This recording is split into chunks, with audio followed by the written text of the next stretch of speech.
Arkadaşlar şimdi meşhur Roshen çikolata fabrikası, Ukrayna'nın beyaz çikolata ve benzeri çikolatalarının olduğu Roshen firmasının içindeyim.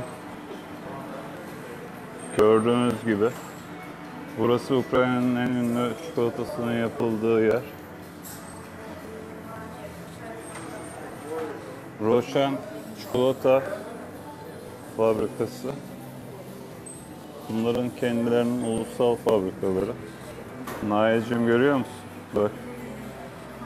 Burada bunların kendi ülkelerinin çikolataları.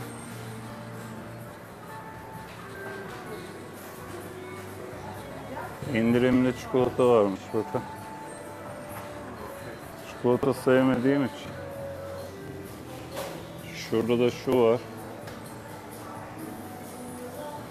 Beyaz çikolata. White chocolate, where is it? White chocolate. White chocolate. Bizde.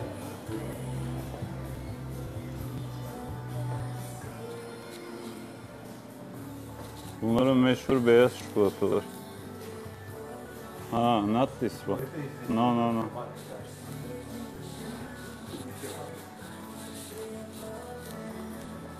Nail görüyor musun?